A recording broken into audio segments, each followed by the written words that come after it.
All right, good morning, everyone.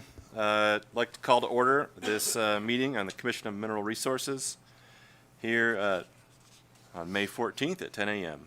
We'll start off with the roll call. When I call your name, please say here for the record. Josh Nordquist, Here. Bob Potts, Arthur Henderson, Here. Bob Felder, Here. Nigel Bain, Here. Randy Griffin, Here. and Stephanie Hallinan. Here. All right, thank you. Next up, the Pledge of Allegiance. Please rise.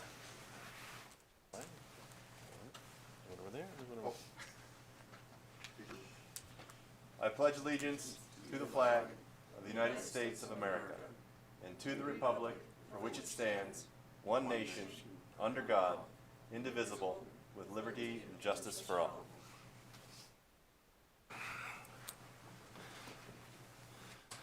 All right, we've got two meeting rooms, so we'll walk through each as we move to the next step, which is comments by the general public. But first, Rebecca will read the instructions for any public comment.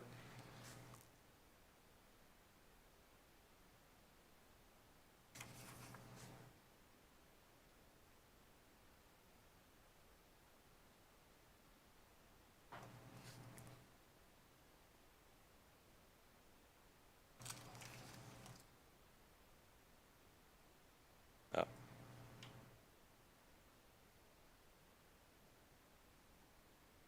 Okay.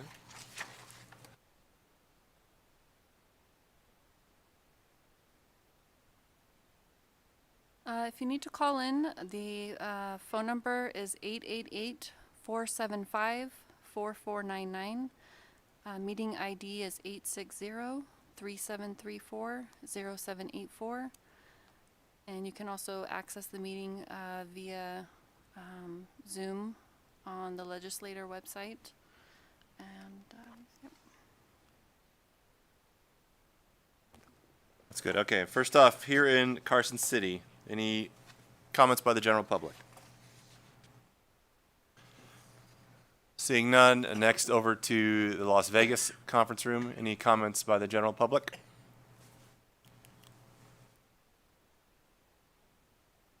Not seeing any approaching. And then lastly, AVH, is there anyone on the phone requesting a comment? Thank you, Chair. The public line is open and working. We have no callers at this time. All right, thank you. Okay, next up, approval of the agenda. The agenda's in the packet for everyone. Do we have any comments on the agenda or changes to suggest? And if none, I'll take a motion to approve. Move to approve the agenda. I second. Motion and seconded. Any discussion? Hearing none, we'll move to approve the agenda as is with votes. All in favor with aye? Aye. Any opposed with nay? Right, passes unanimously. Next up is approval of the February 19th meeting minutes, which are in the packet here as well. Any comments on the meeting minutes? And if none, I'll take a motion to approve. One comment on this, Administrator Guillory, for the record, on Section D, Commissioner Potts noticed that it was incorrectly labeled as Chairman Potts, and he'd just like to make that correction. Sorry, what? It says Chairman. So underneath Chairman Norquist, it also says Oh, yeah, Chairman I see Potts. it. So just Very make the good. change to Commissioner Potts. Good catch. Yeah, and actually, Commissioner Felder, I have another change under Section B, the Anglo Gold Ashanti Company update. I need to find it. I found it this morning. Oh, right under the second bullet that says Commissioner Felder asked how much drilling at the project is focused on. It says recourse to reserve conversion. It should be resource.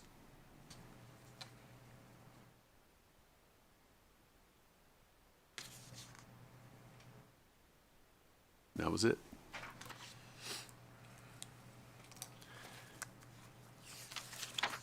Okay, good. Any other comments on the meeting minutes? If not, I'll take a motion to approve with the suggested changes. I motion to approve with the suggested changes. I'll second that. Great. Motion and second. Any discussion? Hearing none, we'll move to vote. All in favor with aye? Aye. Aye. Any opposed with nay? All right, passes unanimously. Okay, get into agency business here. So first up, we've got an update from the Nevada Battery Coalition. They here? So I'm not sure if Caleb is online. I'm going to reach out to him. I don't see him here at the moment, so I think we should postpone Agenda item A? agenda item A unless he chimes in here shortly.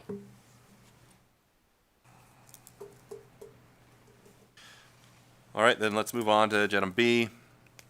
Project scope of work and project description updates from the Bureau. Or from the division, I should say.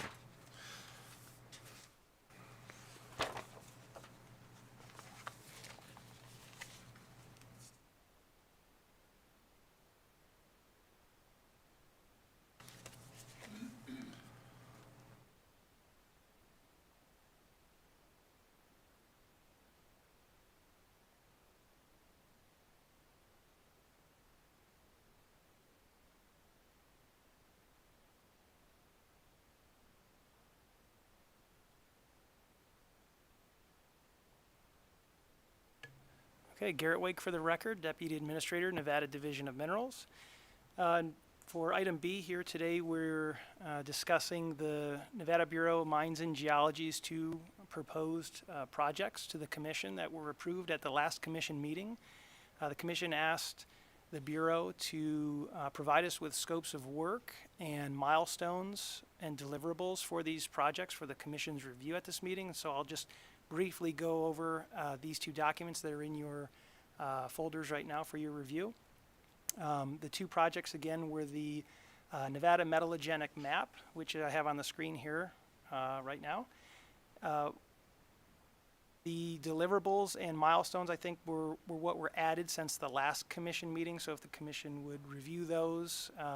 We worked with Simon at the Bureau to make sure that that these deliverables and milestones were achievable, but also not too set in stone, left some flexibility in there. You know, the Commission, I think, was just concerned, they wanted to hear about progress throughout the project period, and so we put some some deliverables in here and some milestones along the way, as well as a requirement to meet with division staff throughout the project period so that we could better manage the project and ensure that they are moving along and can report to the Commission if needed, if we have any issues.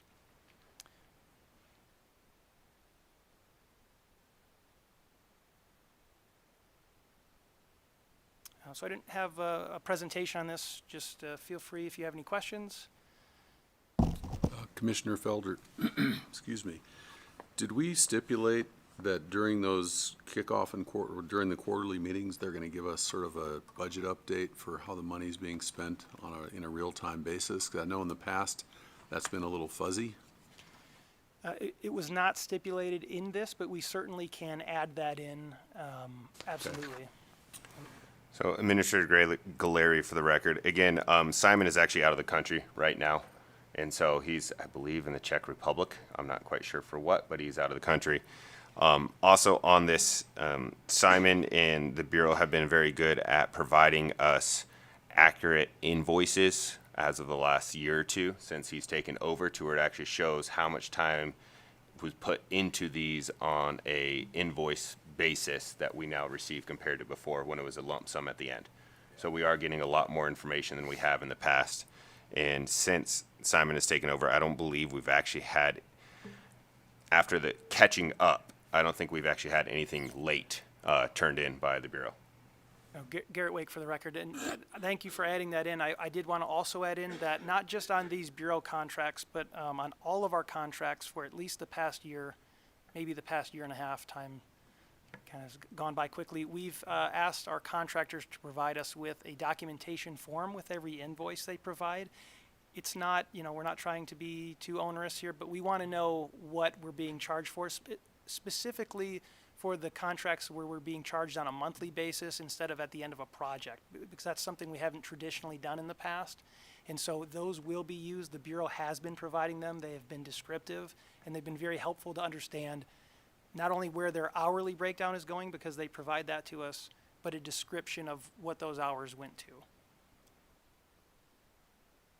Commissioner Henderson, I do appreciate that you indicate this 8% overhead, but I still don't agree that we should pay it.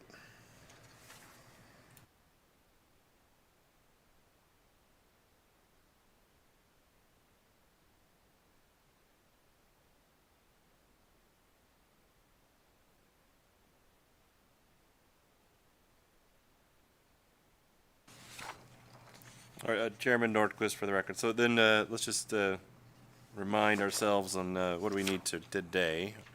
This is the update we asked for from the last meeting. Do we need any action? So the division is looking for approval from the commission to agree to these terms, and then what we'll do is we'll execute contracts as fast as we can with the Bureau to where they could get started on these probably this summer / early fall.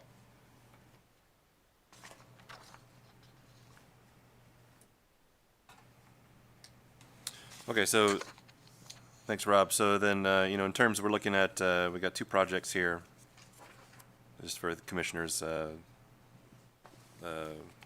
with timelines. I see the total timelines, I see the total budget. We've got, them split into reasonable milestones, well, certainly up for discussion. And then, with, planned update, regular updates to the commission on progress. And then, again, just reiterating what Garrett said, which is we've got a much more comfortable basis of invoicing, for lack of a maybe softer term, between the Bureau and the division.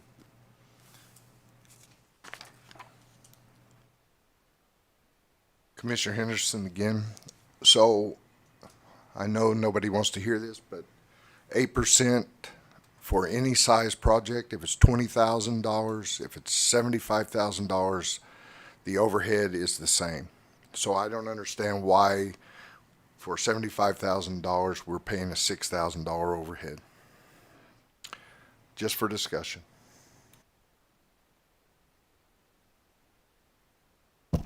Commissioner Felder for the record. Art, I think when Jim Faulds was running the Bureau, we had the major discussion about this, and I think he went to the powers that be and tried to make an argument for it and failed. That doesn't make it any more legitimate, but I know he tried. And I think also a lot of universities take a much bigger cut off the top. 8% in university budget process is actually pretty low. A lot of times it's 25 or 30%. So unless we want to really abandon them, I'm not sure we have much choice. Well, I talked directly to Brian Sandoval, and he told me that his decree when he was the governor was to prevent this overcharging that you're mentioning that other universities do. And he was open and willing to talk to us, but since it was such an unpopular topic, I never followed up with him.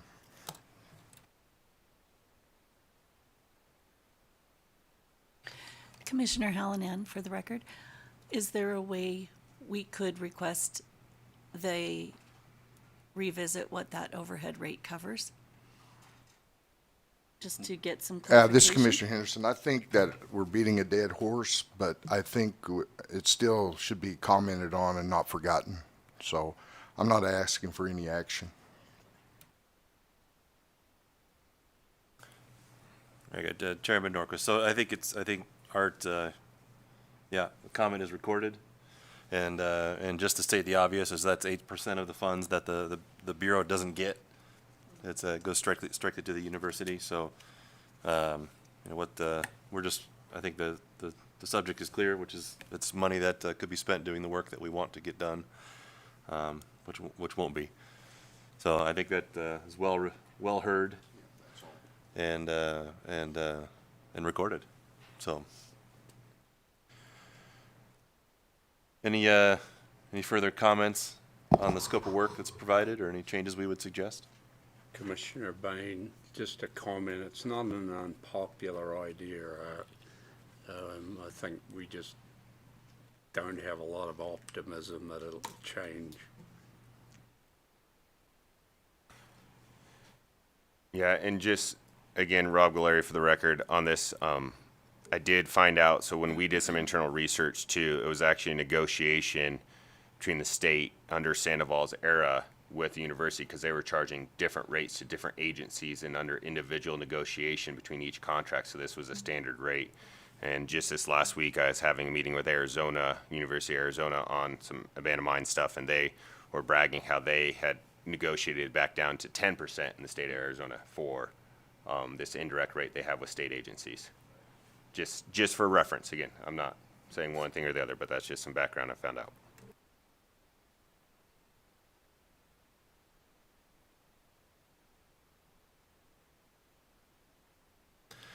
So I think to move this along, what we'll need here is a motion to approve the scopes, if we'd like to. And then this next step forward is the division will make a contract with the Bureau according to these terms for this work.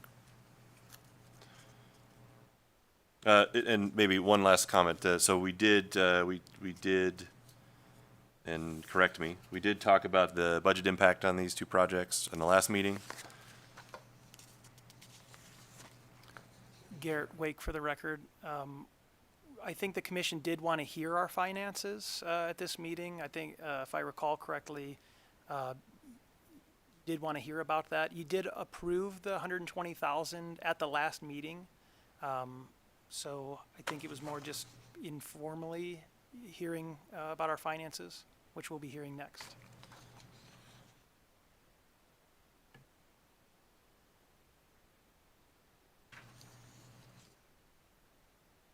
Should we postpone the motion and second for this till after we hear how it fits our budget? Yep. Chairman Norquist, yes, we can certainly take that recommendation and perform it that way.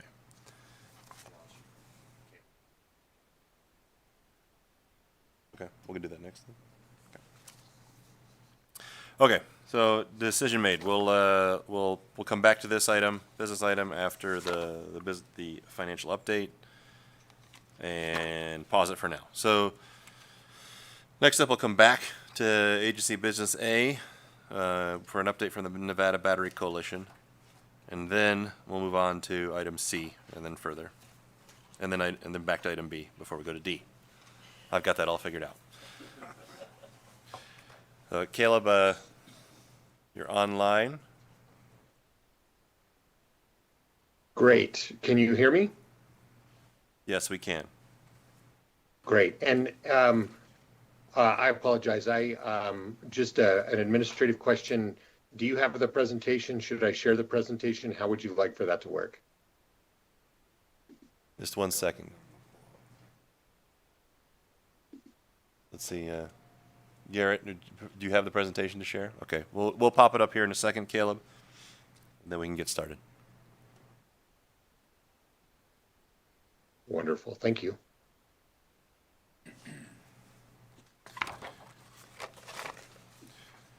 You'll just don't forget to instruct us when to change the slides.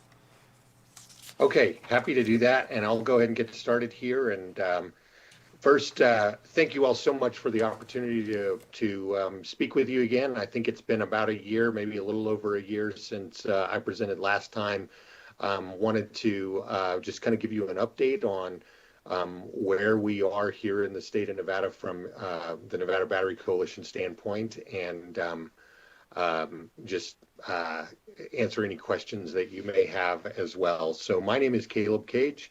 I'm the executive director of the Nevada Battery Coalition, and I'll get into a little more of who we are and what we're doing here shortly. Next slide, please.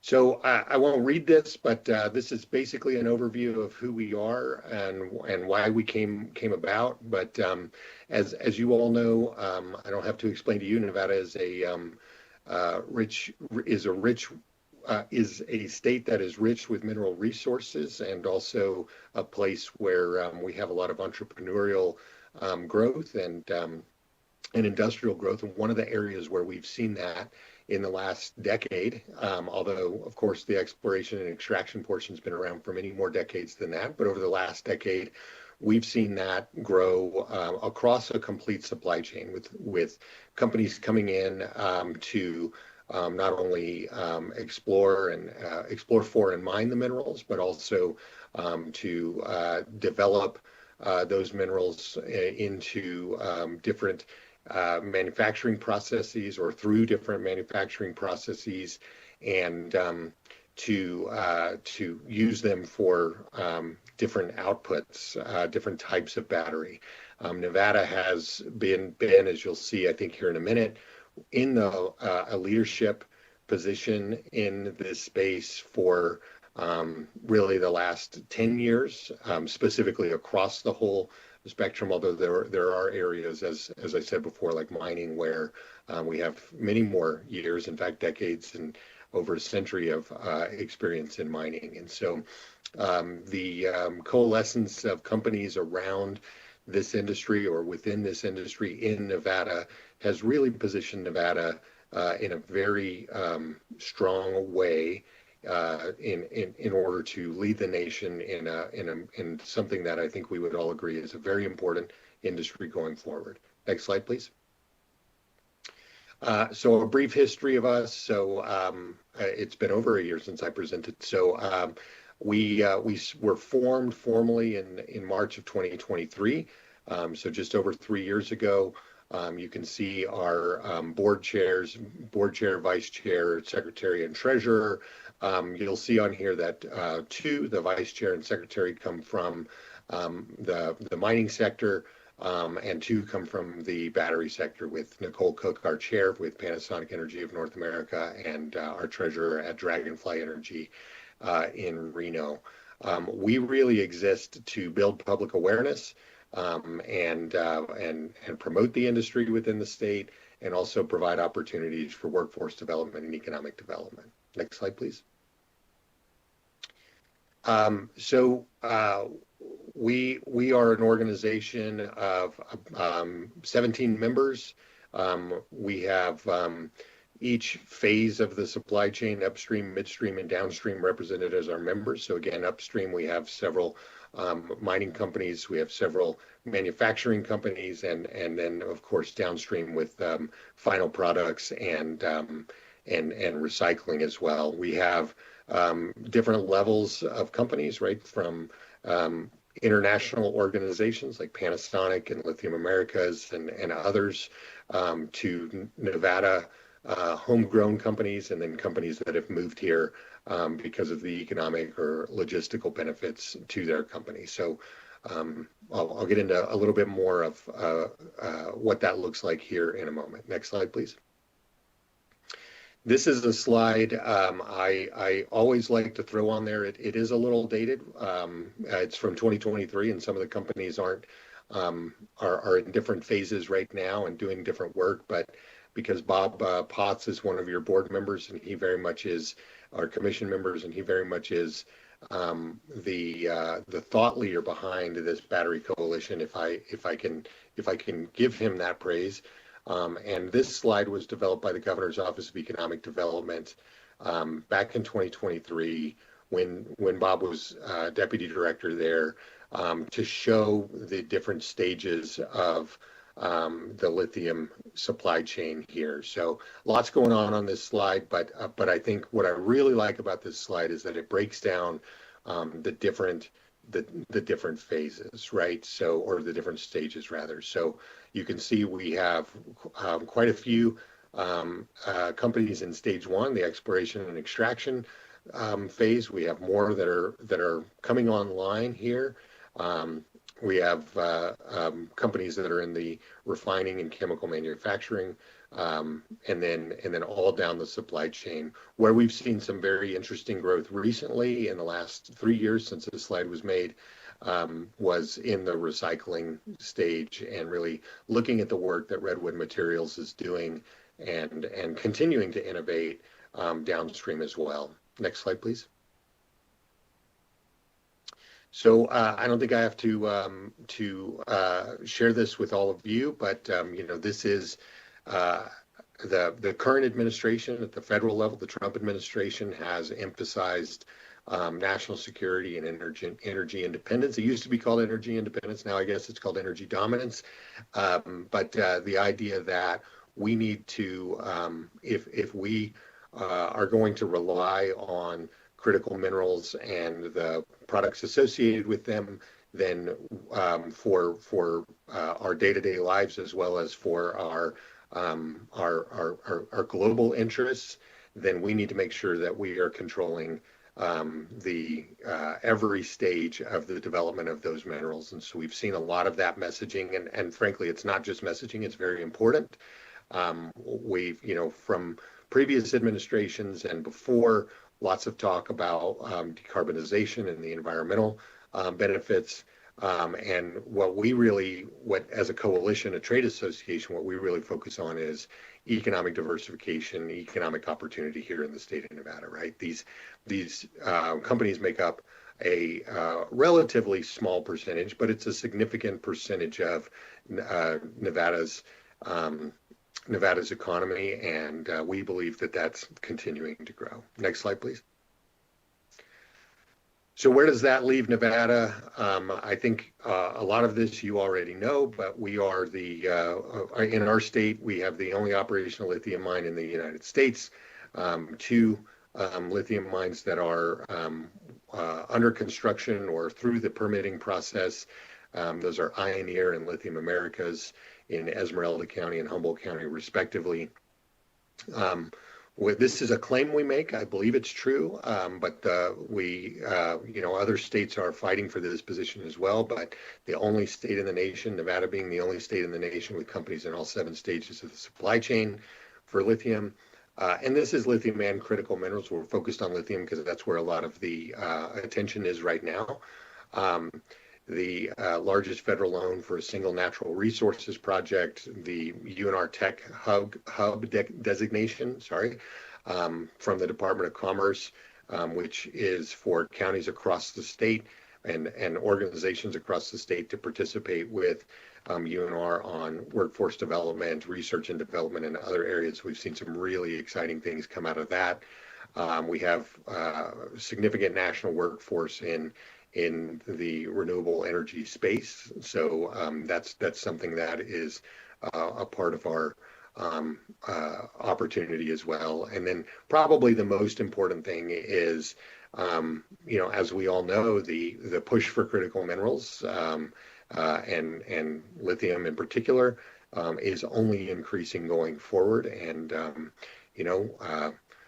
we have a long history of really doing that well. And I'd like to add, we have a great partnership with the Nevada Mining Association and the work they do here, and really respect and appreciate what they do as well. And of course, they've been doing it for a lot longer than we have, so we're learning from them quite a bit.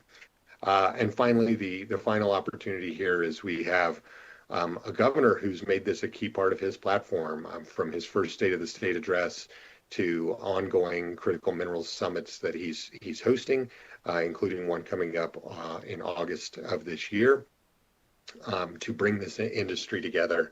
And so we're benefiting from that, and organizations like yours that have a critical role in this space for the state of Nevada, and reaching out, just letting you know what we're doing, what we're up to, and answering any questions. Next slide, please. This really just combines the last two together at aligning the national and strategic interests. So, Mr. Chairman, I'm happy to conclude my comments there and answer any questions that you or commission members might have.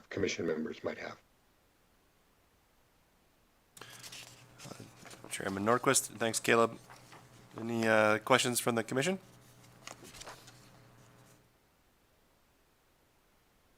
Commissioner Bain, Caleb, I keep hearing about massive finds of lithium in one of the Carolinas. Is that should Nevada be concerned of that, or is that just half of the cost?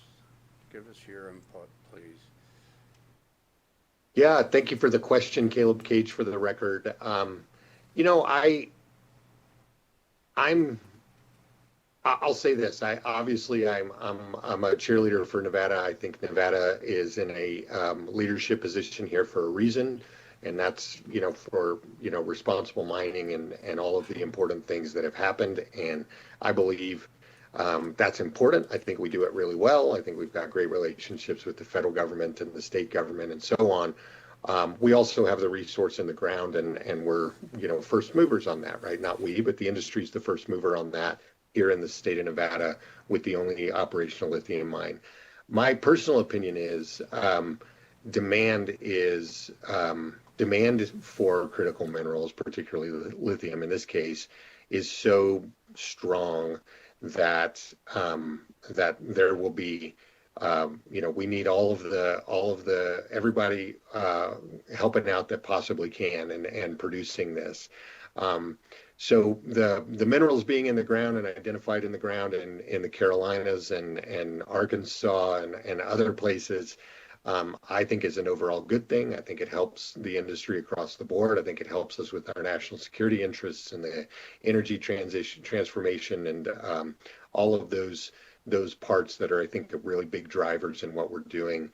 I'm more concerned about our ability to keep up with those sort of battery belt states, right? North and South Carolina, Georgia, others in the Southeast, that would very much like to be leading in this space and putting the trying to catch up, I would say, but putting the policy apparatus and the economic development system and structure in place, and the financing and those sorts of things that can attract those companies. I'm keeping an eye on those. Again, from an overall national standpoint, I'm for everybody trying to get out there. From a Nevada specific standpoint, I think we have to be really working hard to make sure we're staying in a leadership position going forward. So I think that answered your question, Commissioner, but please let me know if I did not.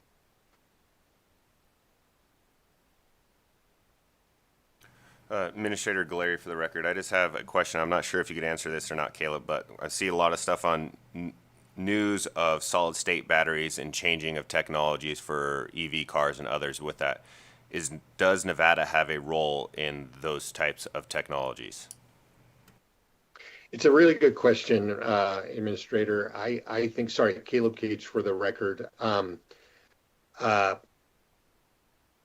So I always have to caveat all of this. I know you're a geologist. I'm a humanities person, right? I'm a history and political science guy. So I get into the physics part of it and the chemistry part of it, and I get over my skis pretty quickly. But I will say this, that because the application side of the industry, right, the mining side of it is extraordinary, and I think Nevada is in the United States a place where we can really be proud of the upstream work that's happening there, right, and how quickly these projects are turning on once they get through the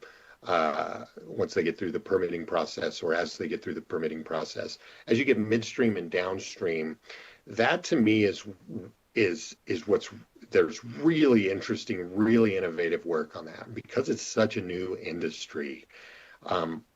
I look at it as very entrepreneurial minded, right? Each one of these companies is constantly working on R&D and trying to improve because they know, right, there's a huge market demand for this, and they want to make sure they're well positioned to do that.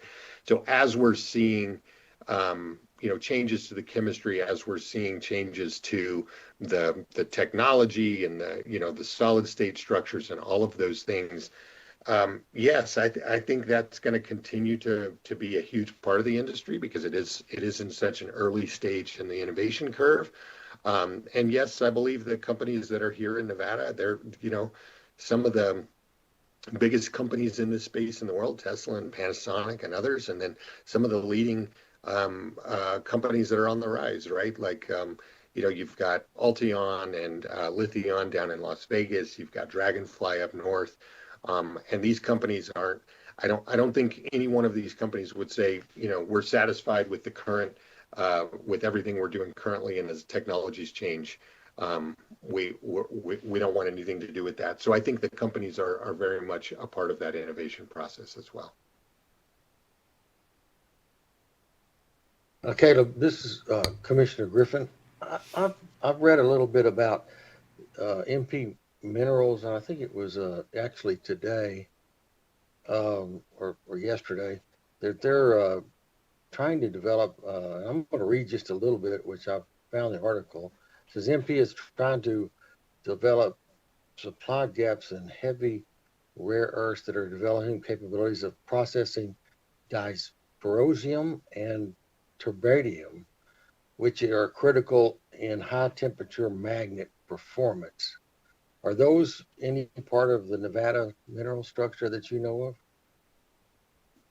The mineral structure, what's in the ground? Yeah, the rare earths that they're talking about, because it's not the normal ones that they.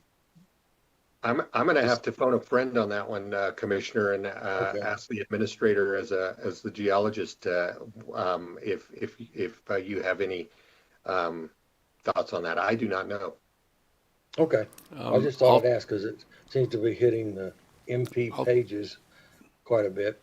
Yeah. Yeah, Randy, I'll step in. This is Commissioner Felder, also a geologist. Nevada does not have a very robust rare earth profile. In fact, not much at all. They're looking at a lot of reprocessing porphyry copper tailings that might have some rare earths as byproducts, but not anything primary or that would be a major contributor of those materials. Yeah, because they're very specific on what they're trying to develop the capabilities of these two products that they mentioned, which I've never heard of, which is not unusual. But anyway, I just thought I'd bring it up in case there was something that affects Nevada. Chairman Nork was happy to, share some knowledge there, and maybe a question, Caleb. The way I see it, there's a lot of push today in the battery industry to make things more dense, to get energy density up and get packages smaller, which doesn't necessarily veer away from using lithium as one of the starter materials. And I know there's a lot of work being done on other alternative materials, silica, salt, which are also abundant in Nevada. So I think in my impression is I don't see veering away from Nevada being a key mineral state for the battery industry in any short period of time. But if I could see the future, I wouldn't be here.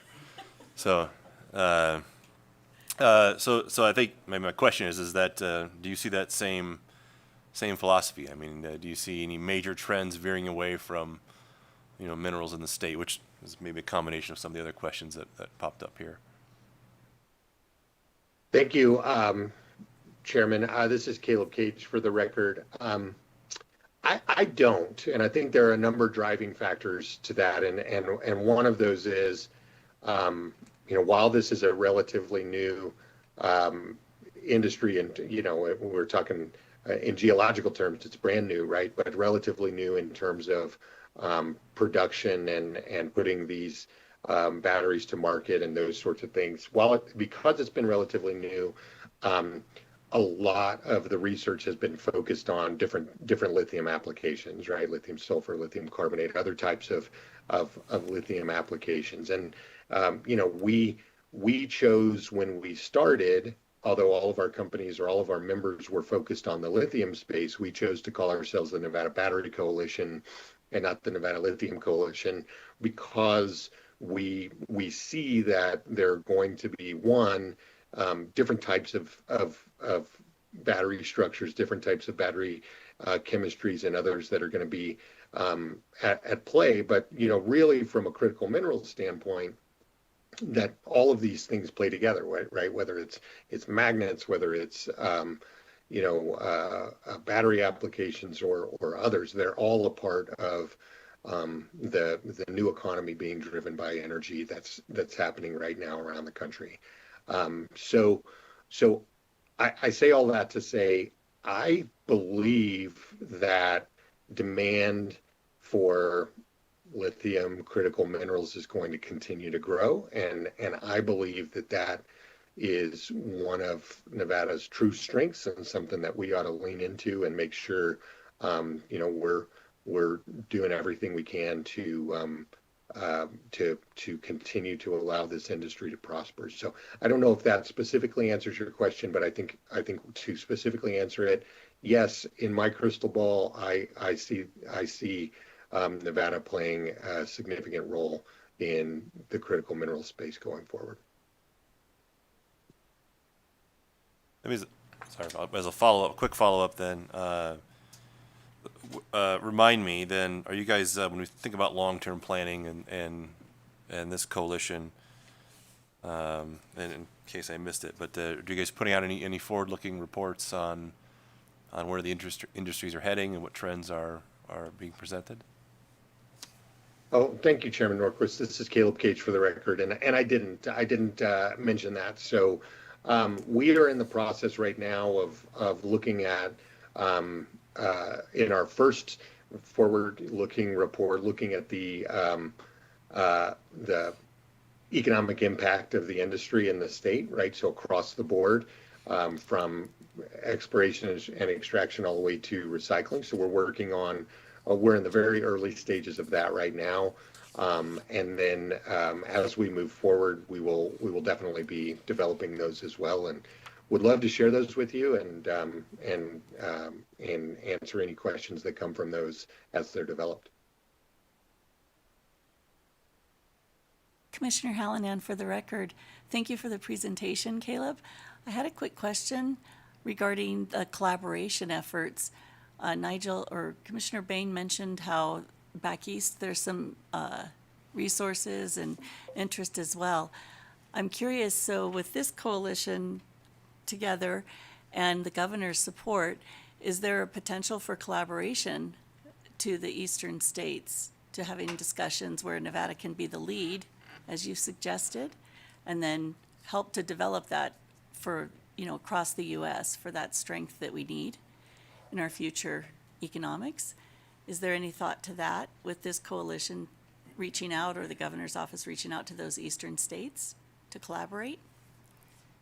Yes, thank you so much for the question, Commissioner. This is Caleb Cage again for the record. I will say the answer is yes, and the caveat is how, right? So how we're going about doing that. When we formed, like I said, like we're very interested in Nevada leading in this space. I think I'm a Sparks boy and grew up here and love it here. This is my home, and I know a lot of people in the state see it the same way. This is an important way for us to diversify our economy. I will tell you that I will talk to any organization out there that is looking to partner and to collaborate regionally or across the country. In fact, just maybe 2 months ago, I had a conversation with a person in North Carolina who was interested in starting something like the Nevada Battery Coalition out there, and talk to them through who we were, what we did, what our legal structure was, and all of those things just to start. And I believe there's going to be some future collaboration based off of that. So I'm wide open to that. I know our organization, Panasonic, for instance, is not just in Nevada, but also in Kansas, right? So they're in other parts of the country as well. So we have inroads there from our members. The political piece, right? I know, Governor Kemp in Georgia has been very interested in growing this. And those are conversations really, I think, at the governor level, and between Governor Lombardo and Governor Kemp, if they want to have those conversations. But I would say, I think there's opportunity for the industry. I think there's opportunity for the state, and we're wide open to collaborating at any level, because this is such a critical national interest.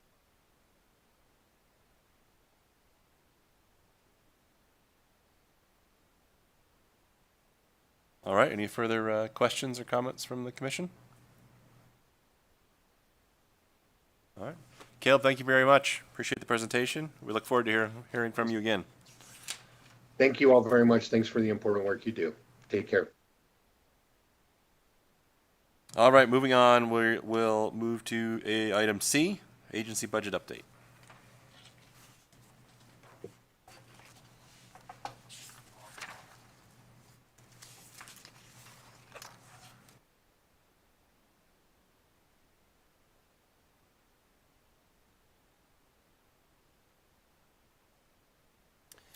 All right, Garrett Wake again for the record. I'll be covering the agency's budget and also talk about our current budgeting process for the upcoming biennium. So you should have been handed an updated slide here for the reserve chart this morning. As you can see, the red line is our fiscal 26 reserve amount, basically our cash on hand. You can see we're still trending very closely with where we've trended over the past 5 or 6 fiscal years. I did check this morning. This is up to May 5th. And on the bottom, each of those notches is a week. So I updated it to May 12th. Just didn't have that printed out for you this morning, but that we're basically sitting right on that dark blue line in the following week, which is fiscal 2025. So we're basically tracking very closely with last year and the several previous fiscal years. A snapshot of our mining claim filing fees. I think the main thing to pay attention to here is where we're sitting with respect to last fiscal year. We're about 1.3% down from this point in the year through March from last fiscal year. So as we talked about in the last meeting as well, it seems reasonable to think that we're going to end this fiscal year probably about even with last fiscal year. We're about $210,000 short between April, May, and June to make that up. I went back and looked at the past 4 or 5 fiscal years, and outside of fiscal 24, we typically take in around $150,000 to $200,000 between April and June, most of that coming in June. So I think it would be reasonable to assume that we at least finish the year about even. Administrator Galeri for the record. So again, remembering that fiscal 24, which was that high peak year, was also a lot of claimants prepaying before the fee went up 21%. So that was kind of a higher than normal number. So I think we're tracking really closely to what we anticipated to be at. Thanks, Rob. Garrett Wake again. There was a question on the Esmeralda County payments. Esmeralda is up to date now with us, so we've received everything from them. So this is, everything here is we've received except for the Lyon County check, but I did confirm with the recorder's office that that's what they sent to the treasurer's office. These next 2 slides, again, I'm not going to go over these. I just wanted you to have these in your packet so you could see where we've set our target amounts, our work program amounts, and where we're currently at in terms of revenue and expenditures at this point in the fiscal year. I didn't have anything specific in revenue to point out. Again, these numbers will all be updated at the end of the fiscal year. There were 2 things. Geothermal fees. We've already taken in about $50,000 over what we had set as our work program amount, what we were anticipating taking in, and we've also taken in a higher amount in our AML securing fees. Those are the for plans of operation, of course, on federal land for surface disturbance of a $20 fee per acre. And then on our federal grants, you can see we haven't taken in as much as we had anticipated. Those are highly variable. Sean will probably talk about them. These are all AML program related. Unfortunately, the naming of these grants changed when the state switched over to its new financial accounting system, and they told me there's no way of changing them back. So instead of having a good description for them, they just defaulted to Fed Grant AD, but that's the top ones are BLM grant, that's our main grant. That second 114,000 is our U.S. Forest Service agreement. The third one, Fed Grant A, is our OEPC, Office of Environmental Policy and Compliance grant for Berlin and Cave Lake. And Federal Grant D is a grant with the National Park Service. So we will take in more grant funding as the year kind of rounds out, but again, it's just dependent on our AML projects and what we can get approval for. On our expenditures, I didn't have anything to point out here. We did just recently do a work program for Category 5, which is our equipment category, basically office furniture, computers and things like that. We are getting new furniture for 5 offices, and so we did have to do a small work program for that. I think a lot of our desks and office furniture is probably 20 years old or more, and so we thought it was a good time to replace some of that. And then last on our finances, just a copy of the bond pool status report. Again, this was delivered to you this morning in your packets. The only thing I wanted to note here is we did take on a new plan level bond, which is Allegiant Gold's Castle Exploration Project. This was a notice level project, the Boss Mine, which is just west of Tonopah.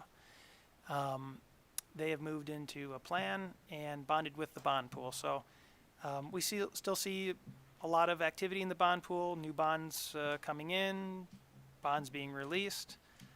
But the bond pool is very healthy, currently funded at 135, almost 136%. Are there any questions on our finances or on any of the slides before? I know we did want to talk about our finances for our contract work. We're currently sitting at, so our 180-day reserve is, you can see the line on here, it's just shy of $2 million. I'll update that again at the end of this fiscal year. It'll probably get up a little bit closer to that. Our actual expenditures last year were just shy of $4 million. So, you know, if when I update it, it'll be much closer to $2 million for that 180-day mark. Last fiscal year, we expended, again, very close to $4 million. We balanced forward $3.15 million, but received $3.56 million in revenue. So where we ended at the end of last fiscal year was about $400,000 above where we did the previous fiscal year. Over the past 3 fiscal years, 23, 24, and 25, the average is about $177,000 increase year over year. We did see a dip in 2024, but with the $400,000 we took in 2025 and about $320,000 in fiscal 23, that averages out to $177,000 a year. So right now we're at about 320 days of reserve. If we base that on our fiscal 2025 actuals, which I think is the most appropriate thing to do because this fiscal year is not finished yet. However, if we did base it on our work program amount this year, we're at about 260 days reserve. So all that's to say is we have about $1.5 to $1.1 million in surplus over that 180-day reserve. You can see from this graph, we've operated for the past 5 years a fair amount above what we set as the 180-day threshold. So for these contracts, we have plenty of reserve authority to take them on without issue. Thanks, Garrett. Chairman Norquist, just maybe a comment here on, because the works that we're discussing with the Bureau would fall under the special projects budget, right, and the expenses. And just to cover that, so with 300K on the work program and 162K committed, that commitment includes the active projects that have already been approved. It does not include, of course, any expected commitment for these ones we were just discussing today, correct? That's correct. And the remaining difference in that budget as well indicates some monies that have already been committed or have not been committed yet. They are committed. sometimes we don't spend, Garrett Wake for the record, sometimes we do not spend that full authority because contract work sometimes does get pushed back. And so we balance forward that authority to the next fiscal year. So it is all committed. It's all tied to contract. I shouldn't say all. The vast majority of it is tied to contracts that are in place. So we ideally should spend most of that money. Most of that money. So another, Chairman Norcus for the record, so another way to think about it is that with approval of the additional funds, potential approval of the additional funds today, we would increase the special projects work program. Remind me how that works. Garrett Wake for the record, that's correct. It would not be in this fiscal year, so that number, we did some work programs this year, so it's higher right now than it will be next fiscal year. However, we would need to add that authority to the next fiscal year. So yes, we would add that $120,000. We would submit that work program probably right after this meeting. It would take a few weeks, and then our fiscal year 27 budget starting on July 1st would have that authority in there. Very good, thank you.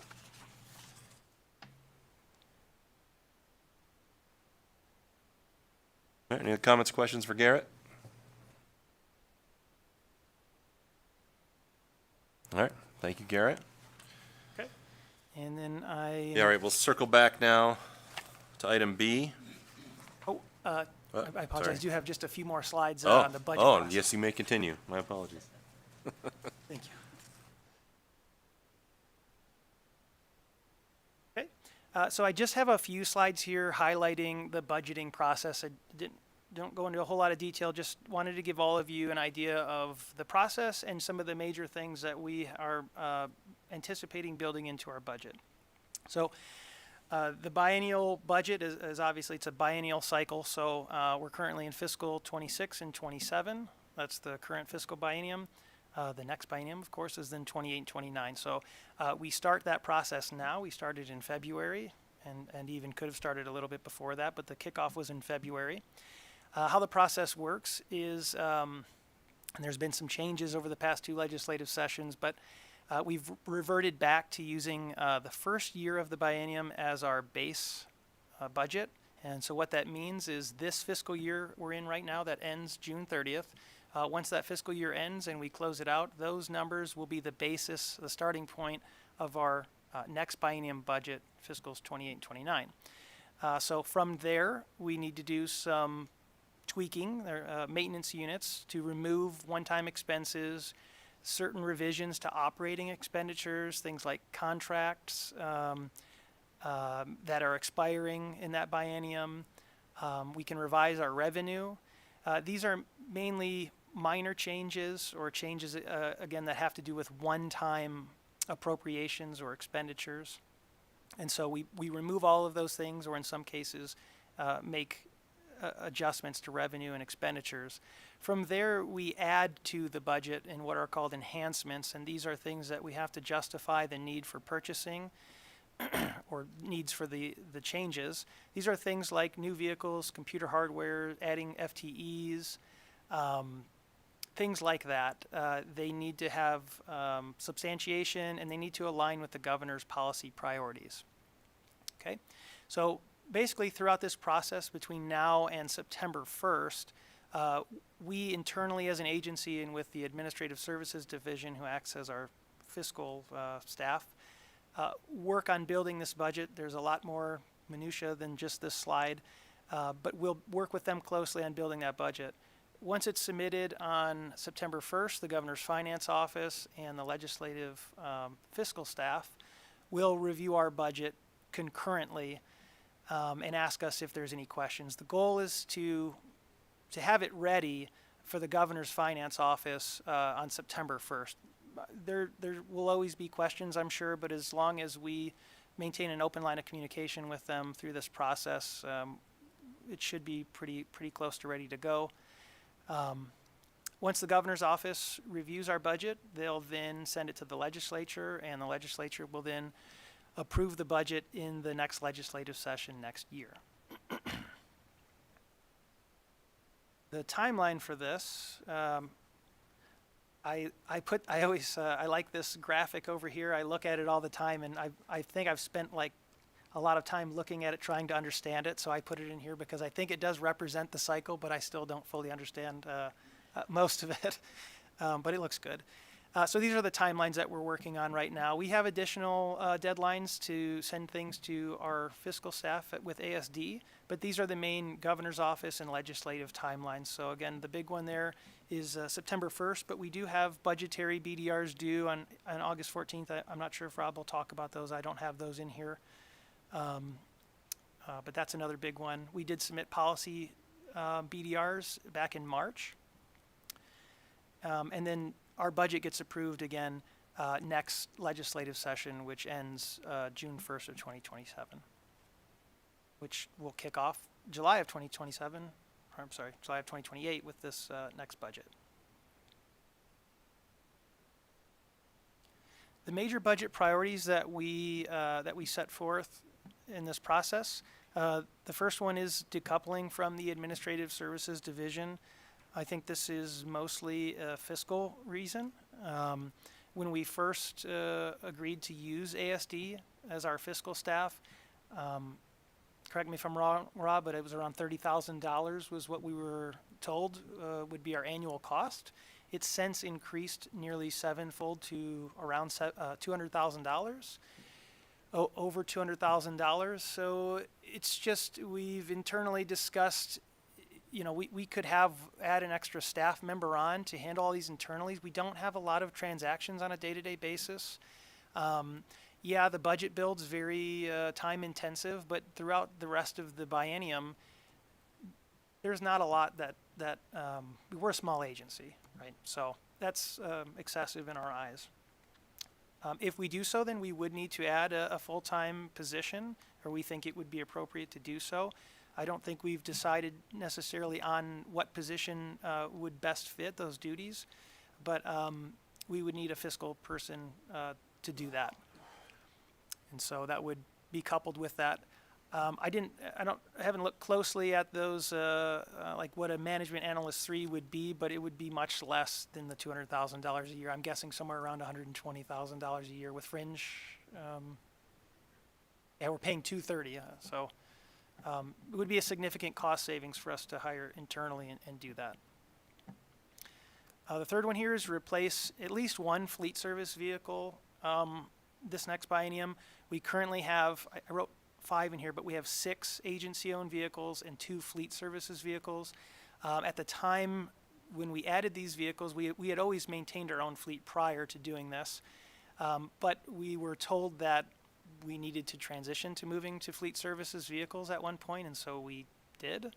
And then we realized that we didn't have to do that. We also ran into issues with getting maintenance for these vehicles over the summer, especially if there was immediate maintenance that was needed to be done. We would get a 2 or 3 month timeline on getting things fixed, which just wasn't acceptable. So we see both a cost savings and a time savings in just going back to having a full fleet of agency-owned vehicles. One of the vehicles isn't supposed to be replaced, though, until 2020. We're going to see if we can replace that a year ahead of schedule. But at least one vehicle we'll replace. We are going to take a look at unclassified position pay. Unclassified positions are not handled the same way as classified positions within the state. Basically, there's not a process to go about updating these unless the agency does it themselves. The state did undertake a study to determine whether or not the pay scales and the types of positions we had across the state were appropriate and, I guess aligned. And so we were going to do this last session, but we were told to hold off until this study was completed.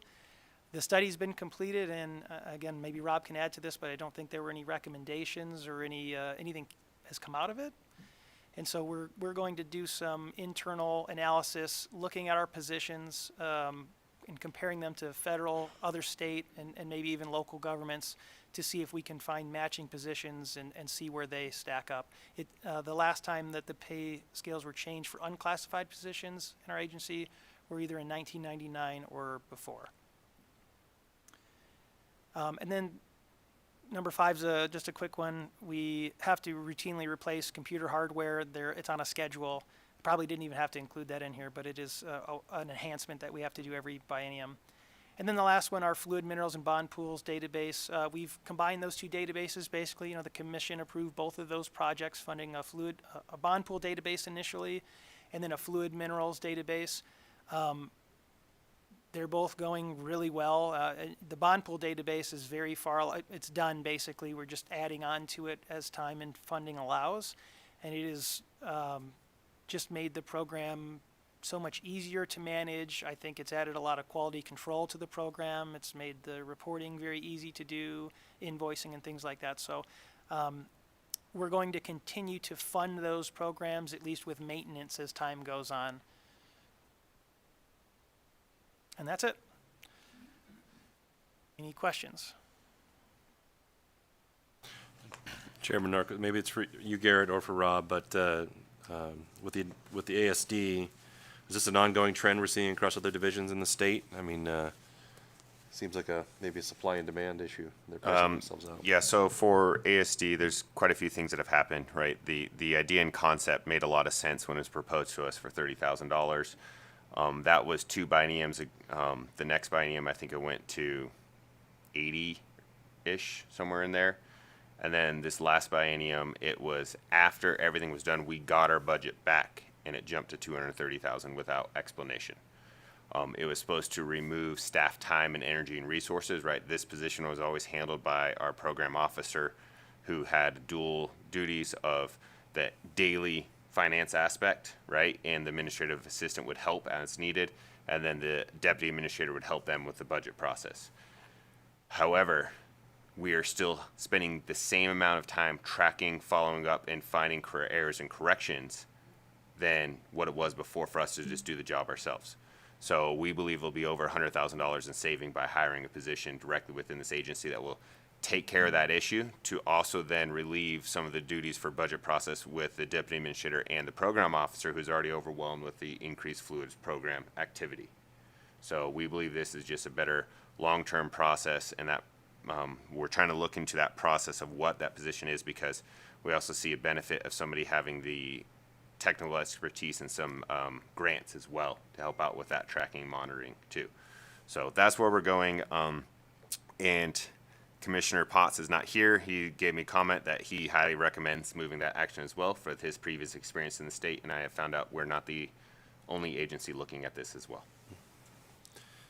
I think maybe to expand my question, which is more of well, actually, for clarity, the ASD is a state division, right? State employed? Yeah, it's an Administrative Services Division underneath the Department of Administration. I'm just like guessing that they're sort of pricing themselves out of business. I'm not sure. We'll find out here in this budget bill.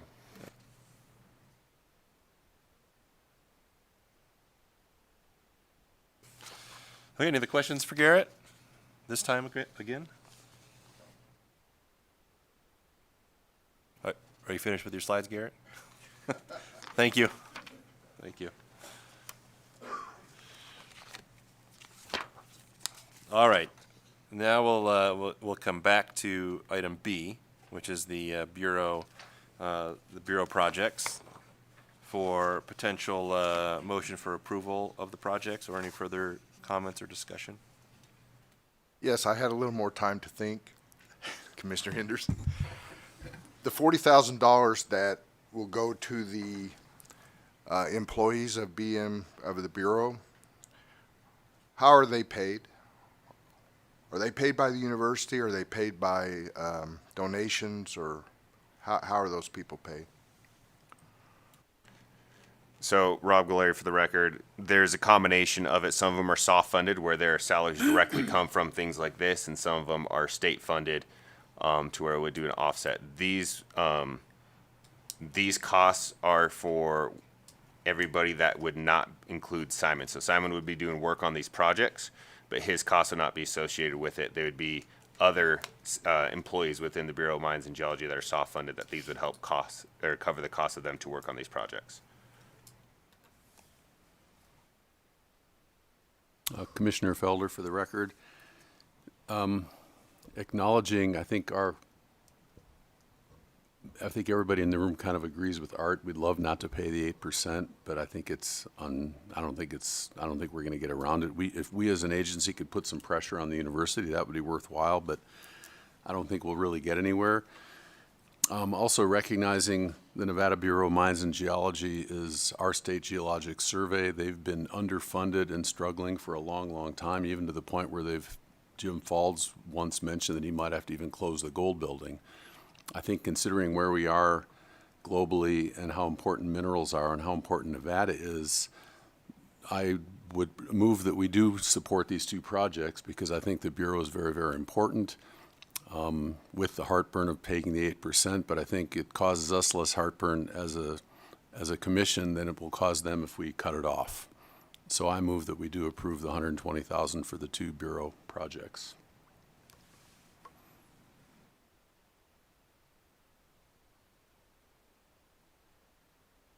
A motion requires a second to further discuss. I second the motion. Okay, so we have a motion to approve the two projects presented and seconded. So now discussion, and maybe I'll start with discussion point. So I think referencing to, we did talk in the past, and we could pull up the meetings, but I remember specifically hearing from either Jim or Simon about the Bureau is not fully funded by the university and does depend on funding from other agencies or other groups to fund special projects to keep the Bureau working the work that they do. And I also recall that the work that the Bureau does, we've identified many times over that they're very specific. They're specific to the industries that we oversee, and helpful in producing a number of very beneficial products along the way for the industry. So. Just recalling some of the points we've discussed in the past, because this has been a discussion point on a very frequent basis at the commission level. Art? I'm remembering I have voted yay on every project.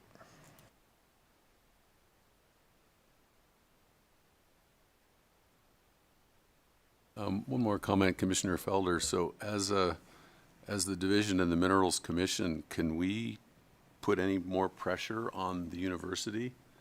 I mean, I don't know that we have any clout. To threaten that we won't fund the Bureau just really defeats the purpose, because I think they need to be funded. I think it's very important, but it's really a university problem, not funding the Department of Geologic Engineering, or whatever they call themselves now, and Mackey, and the royalty money's been taken away from Mackey after the 10 years, and it's really, I think it's awful that the University of Nevada at Reno is doing what they're doing. They have their own agenda, and minerals and Mackey and the Bureau are just not high on the radar screen for some reason. Makes no sense to me. So I feel okay about helping them, because you'd hate to see it fail. Chairman Norquist, for the record, so maybe Rob, remind us, or anyone on the division, have we ever submitted a formal statement to either UNR or the governor on this? I would have to check the records going back. I do believe these conversations date back to Rich Perry's timeframe, and I cannot remember if a formal statement was requested or not. One thing I do recommend is the Mackey School of Sciences, or Sciences and Engineering, is in the process of hiring a new director. It's been a vacant position for a while, and I think this is something that we could have a conversation with the new director once put in place. I know they finalized interviews last week. Hopefully they'll have somebody offered in this fall be actually a new director, if not earlier, within the Mackey School of Mines. Let's hope that new director has a little bit of rope to work with, because the last one did not.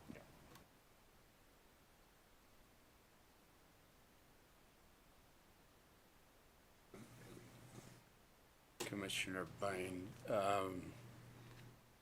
everyone knows that the president of the university was the governor and knows full well the issues backwards and forwards. It is kind of shocking the way that, Mackey is poorly funded and it's coming from a bunch of different areas.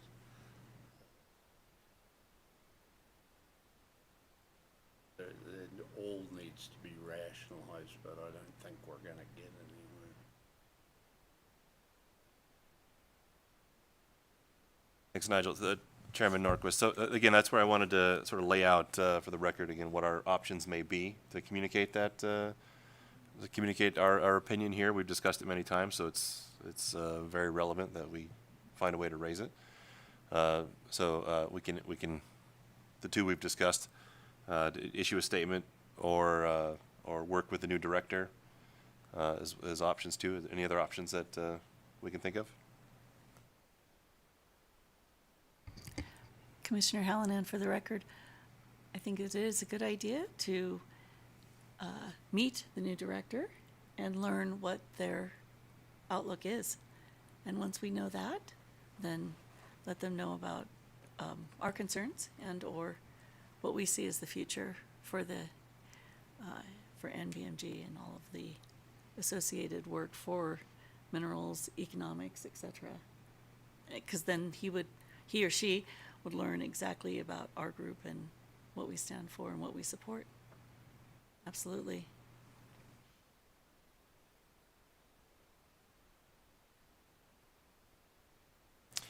All right, so any discussion particularly on the scopes of work here presented in the projects to raise up? Yeah, my last comment, I fully support the Bureau, of course, and I support these projects.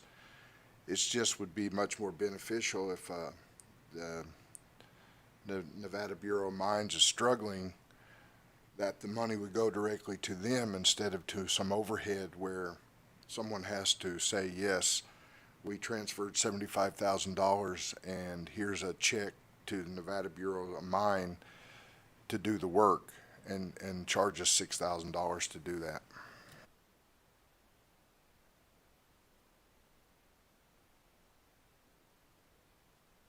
Very good, yes. Well recorded, Art. If no further discussion, we'll move to vote. Okay, move to vote. All those in favor with aye? Aye. Aye. Aye. Any opposed with nay? Great, thank you. Passes unanimously.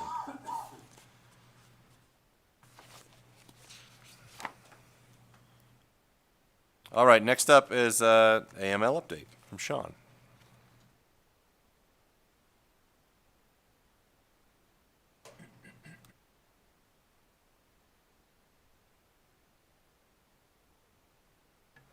Good morning, Commissioners. This is Sean Derby, AML Program Manager for the record.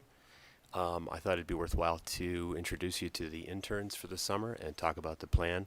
And then if we have any follow-up questions from my last presentation back in February, I'd be happy to answer those and give you a quick update just in the last 3 or 4 days about our hard closure CX process and the fact that we've gotten 3 projects, one in progress, one finished, and one about a week away from approval. Yeah, and 2 of those projects will directly relate to that grant funding that Garrett was talking about. So we will be making requests on 2 of those 4 grants here very shortly. Okay, next slide. Yeah, thank you. Okay, so this summer we're going to be visiting a wide range of places. We are going to be refocusing our efforts on securing hard closure validation and revisits. We've kind of gotten to the point through quite a bit of data analysis to discover that our potential points, what we call NV points, are largely exhausted, which is I think a milestone for the program to know that we're actually over the curve of discovering sites and heading down back into the valley of maintaining and securing sites. So didn't expect to reach that point in my lifetime, but this AI and deep learning has really contributed to us having a better understanding what we have out there. We dabbled in it in the summer and found that a lot of locations, 60% of the locations, were non-hazards. We're getting back into it, kind of reinvesting time and assets into it this year as the technology improves. But this summer we're focused on the good old-fashioned hard work of doing securings. So we're going to be visiting. We're going to be visiting Pioche.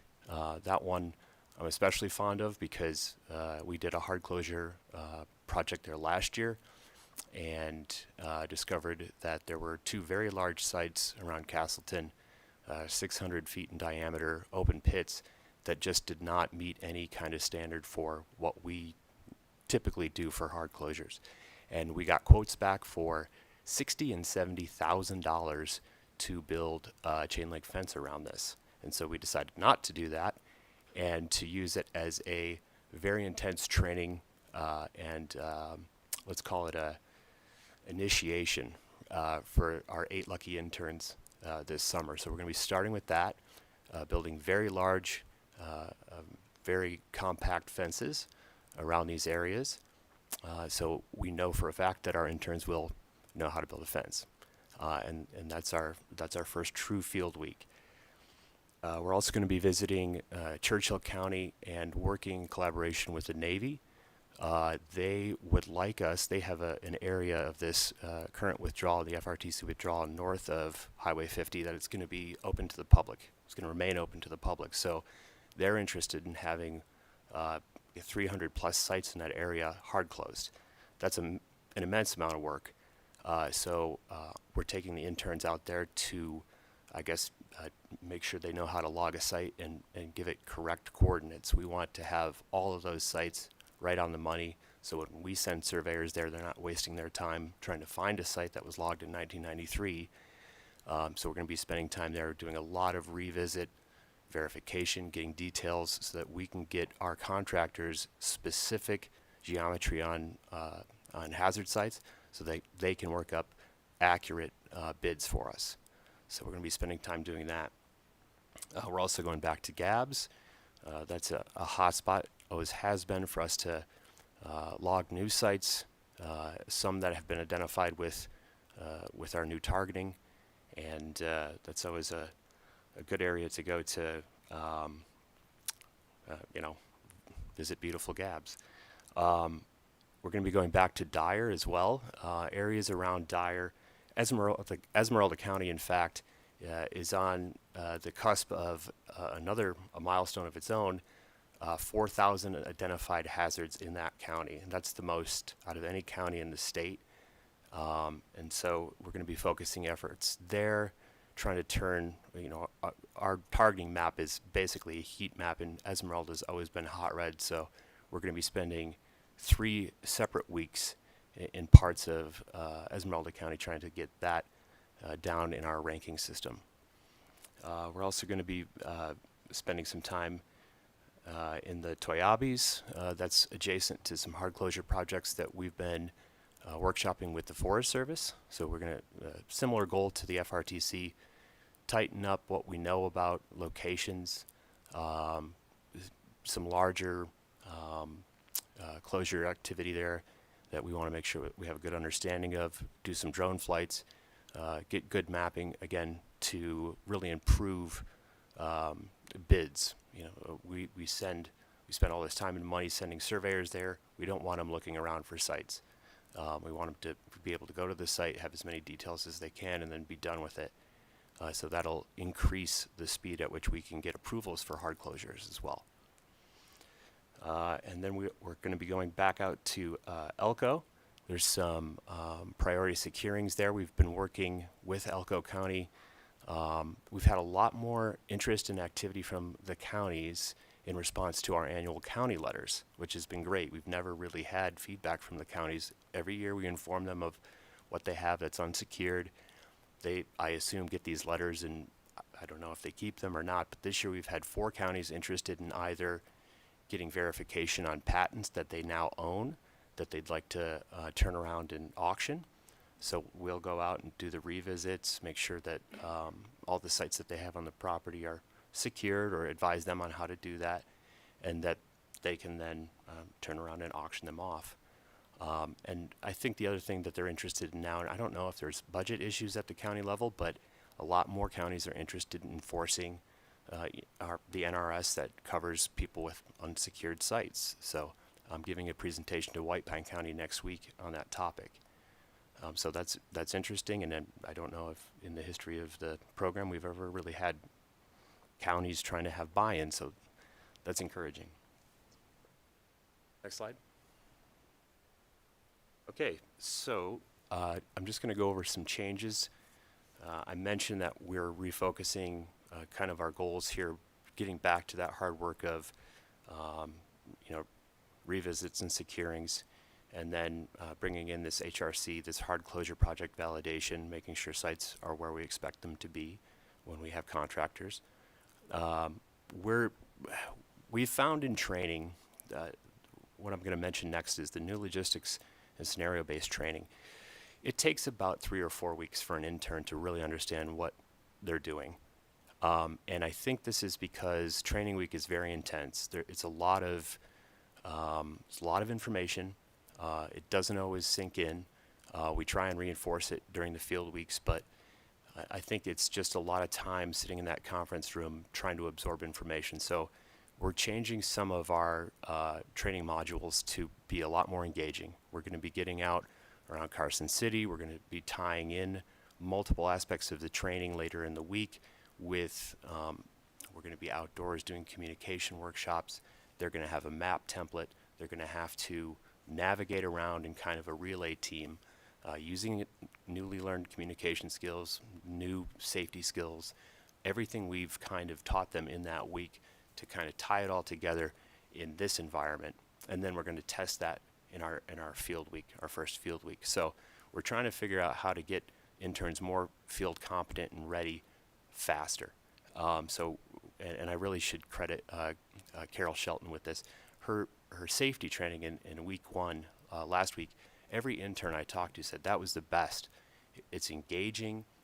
She uses this quiz and reward module that's called Kudos. The 2 returning interns are looking forward to it. They don't even have to attend that training, and they're going to. So we're kind of taking her lead and making these much more engaging hands-on training. It's not just a fire hose of information that they're getting.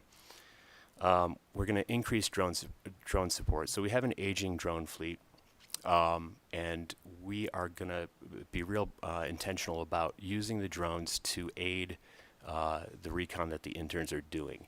So we're not going to be sending them to the top of a mountain for jollies anymore. We're going to be checking the areas, flying over, getting recon in real time about the areas they're checking out. We're going to be changing up our off-road driver training and really making sure the interns have a good understanding of all the recovery tools that they have on hand and really demonstrating that they know how to use them. Luckily, we haven't had a vehicle-related incident, but we did have a pair of interns drive through a green area in the middle of a very brown area and get a vehicle hopelessly stuck last year. So after a couple busted tow straps and other recovery gear not working, it was clear to me that we needed to enhance that, so that's what we're doing. And then we are going to have a designated safety intern. This year we are lucky to have 2 or 3 interns that have safety training that goes above and beyond just CPR and first aid. Last year we dabbled with this, and we found that just having one person that's really passionate about safety take up those themes and reinforce them throughout the week is really beneficial. And it makes that person kind of come away with a different view and a better experience. So we're going to put that in the hands of 1 of 3 of these people. I'm sure that we'll know by the end of the week who that'll be after training week. Next slide. Okay, so our interns for this year, we have 5 students from UNR and 3 students from UNLV. We had a really robust field of candidates this year. We had 53 applicants, which is amazing. I don't think we've had that many, at least since I've started. And I attribute that to us just getting in front of the groups, the Rockhounds, the Mackey Club, just talking to a lot more people locally. We've been expanding our efforts online to bring in people from outside schools. And we had some candidates from outside schools, but I'm really happy that we have these 8 candidates that are all, UNR and UNLV, and a lot of them are GEO. We've expanded what we'll accept in terms of backgrounds, but always very happy to see more geology majors that are going to come in and want to make an impact. So first we have Parker Banta. He's University of Nevada, Reno, sophomore hydrology.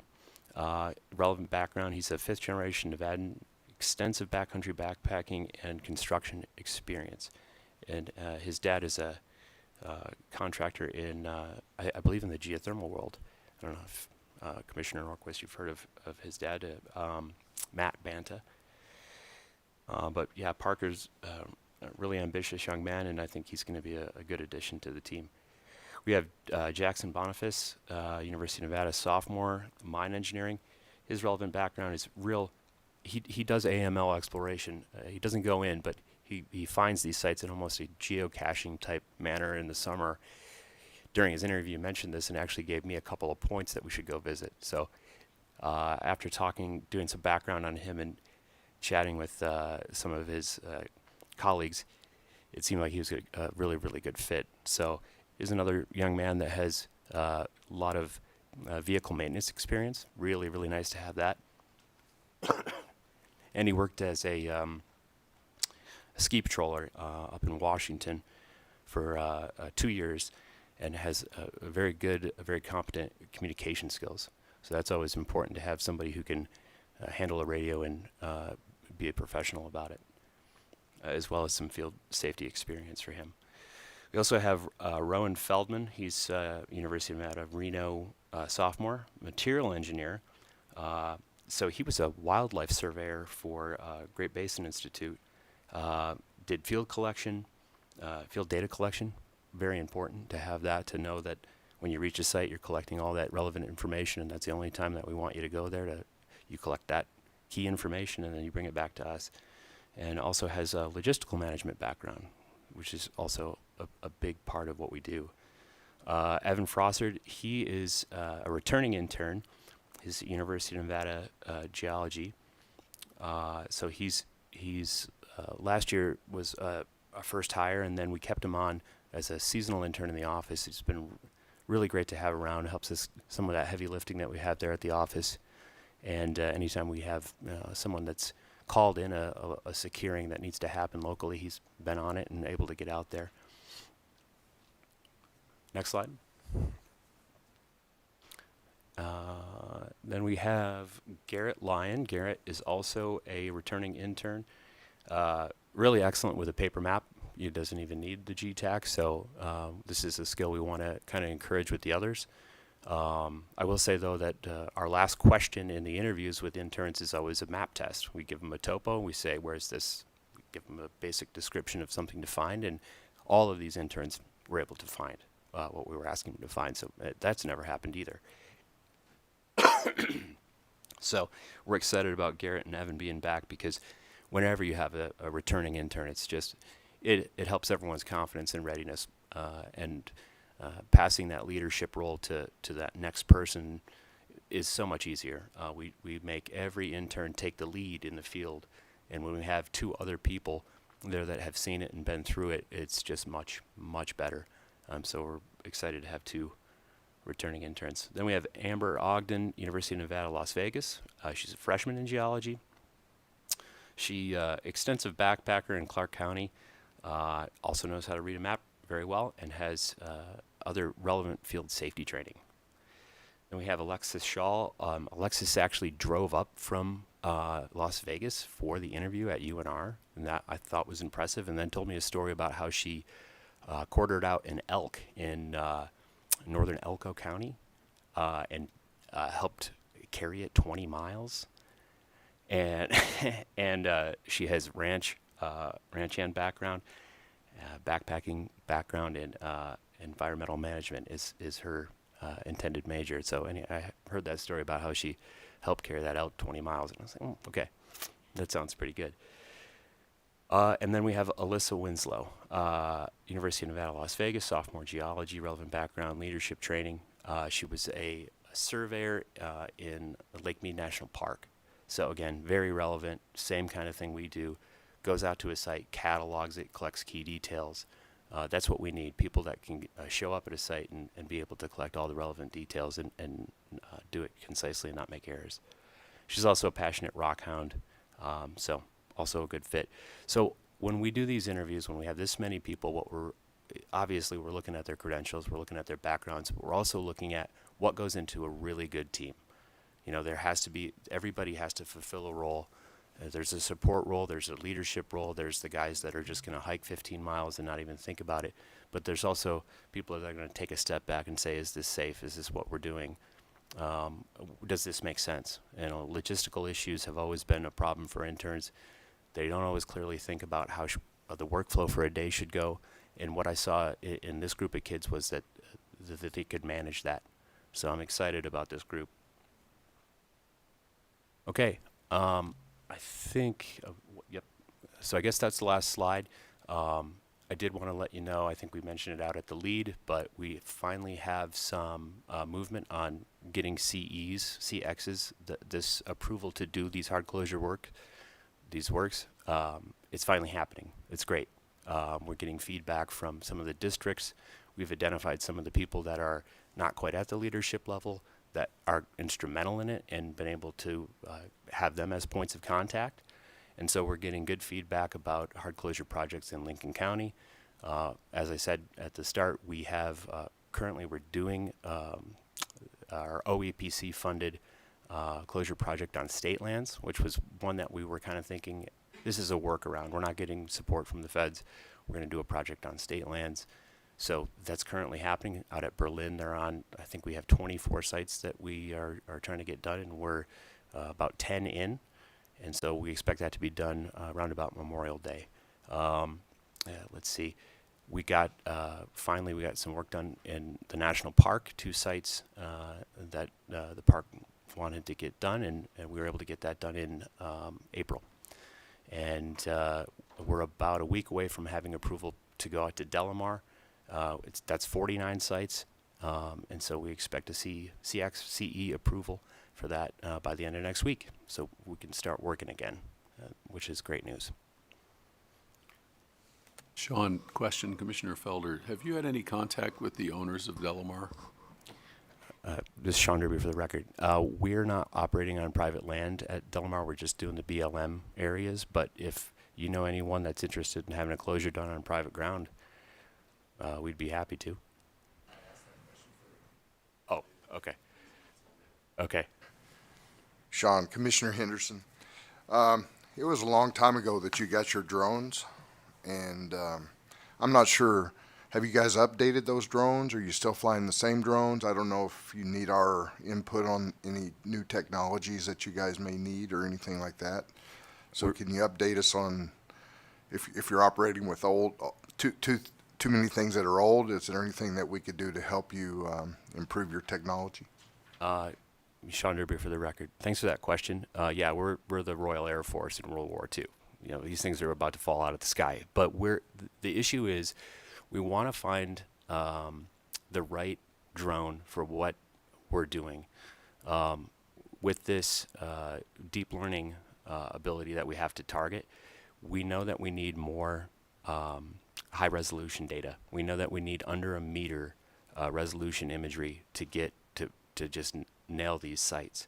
And we have about 60 to 70% confidence in our deep learning program right now that it can identify a site that is not previously known. So there's no NV point, there's no indication there was a site there. Now, having the capacity to put a drone up that could carry a payload enough, heavy enough to give us that imagery is not there yet. So we're in this in-between space of... I mean, some carry much heavier things well, that I've been reading in the newspapers. If we had but maybe not commercial, huh? No, well, if we could partner with the Air Force and get a camera on a Reaper, I'd be interested in that. But what I'm looking at these guys, but I don't know if we could afford it, to be honest with you, or if it would make the kind of impact that... Well, I think that you should investigate it, because right now, with our excess funds, we could supply you guys with some better technology.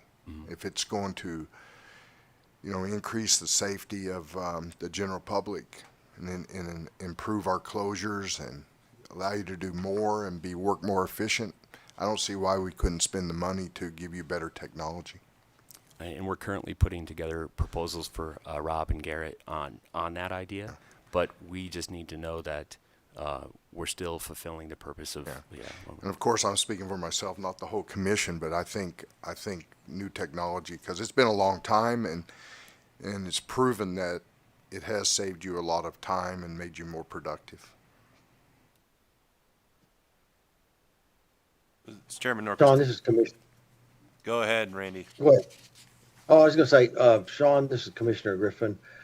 I just curious, when you have interns and they don't return, let's say after one trip, so to speak, or one experience, is there any particular reason they don't? Because it seemed like the training would obviously be a whole lot less if you had, people that started maybe when they were freshman or sophomore and come back 2 or 3, 4 times. We get very few freshmen, so having a 3-time repeater, I can't say it hasn't happened, but we generally get sophomores and juniors, and I'd say, I don't know, more than half of the programs that I've run, we get 2 or 3 people that are interested in coming back. Some of them are at the point though where I'll talk to them, and I'm at the point where I want to encourage them to go into mining. I want to encourage them to get out to a mine or get on an exploration project, because part of what we do is try to develop geologists that are going to go into the field, that our time with them is an exposure into rural Nevada that is kind of bringing them up to this choice of, do I want to work in rural Nevada and do field work? And when they have an opportunity to work at a mine or go on an exploration project, I say, go and do that, because that's what we want you to do. I have my own reasons for wanting to bring back good people, but a lot of times it comes down to a choice between those really good interns having an opportunity to go into the industry and spend a summer at a mine. And I always encourage that over our purposes, because that's what we want. But yeah, it's not uncommon to have repeat people, but having the 3-timers, that would be nice. That's an interesting idea. I'll have to get back with you on that. Yeah, just curious, because I think we're all that age, and I don't know how much we pay them and all that, but people are always, young people, including myself when I was that age, was always looking for a good paying job to cut down the expenses come around fall. So, Commissioner Hallinan, for the record, Sean, just curious, do you guys perform exit interviews or exit sort of discussions once you've completed the field season with them? Yeah, we do. We have everybody come in individually, and we talk. Myself and the intern talks, and then we have everybody go into the conference room a day later, and we just have a nice hash out of how things went and what could change.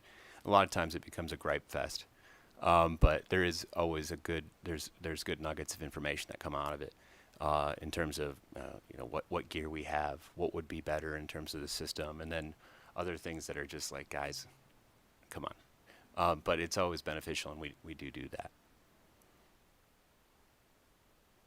Chairman Norquist. So, Sean, I think you mentioned that you're looking at increased drone support as part of the your bolts for this year. Is that relates to Art's question? Is it just maintaining the same stuff we've got, or you'll be adding on to it? It's the drones that we have are very capable of getting ahead of the interns and can be up in the air for about 20 minutes, which is enough time to travel about line of sight, maybe 2 miles, and say, these areas that we have a cluster, or that we've identified some interesting spots on, are something or they're not, which is great when you work a map, when you work a topo. You have groups of sites. You have suspicious areas where you see old drill roads or new drill pads, and sometimes they're overgrown. There's different scenarios that you come across. When you can get a drone in front of a group of kids, you can say, okay, this isn't interesting, or it is, or this is just worth a look. We're going to get out of the truck and you guys are going to zigzag up this hill. It just gives us a better picture, and it saves us hours, just hours of work. When you fly over a new drill pad and you see a sump that the old learning system identified as a hazard, you can tell what a sump is, from a distance near. So it's just a way to really speed up the recon that day. And the other purpose we have for them is flying over hard closure projects, making a nice, very tight, single one-off map of a hard closure area to share with our federal partners, share with our contractors so that they know exactly where they're going.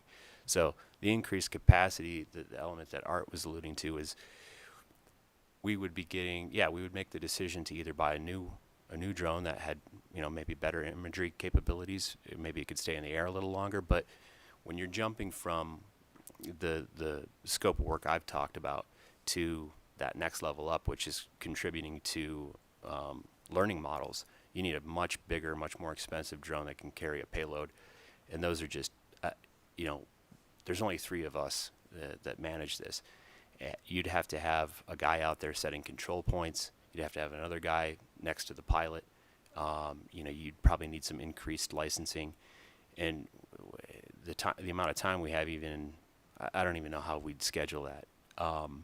And then the expense. I think there are other workarounds in the meantime where the technology is making advances that we can take advantage of. But taking it to that next level and really using it for imagery to enhance data learning, I don't think we're there yet, but we could be soon. Thanks. And then I think the other item raised, I have an idea.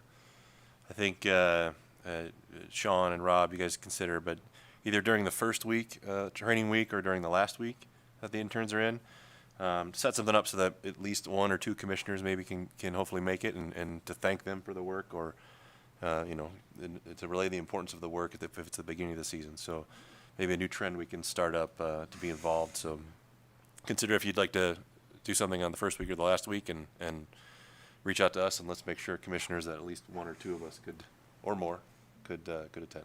So just for reference, the first week is next week. Yeah, I see that. So we will probably this year shoot for the last week, and that'll probably be easiest for scheduling. I recognize that we usually meet as a commission. We meet before they go out, and then we meet after they already leave. So that's why I was thinking in between we can get a couple of us to. Yeah, I can remember a few times we met with them, and I think it was good.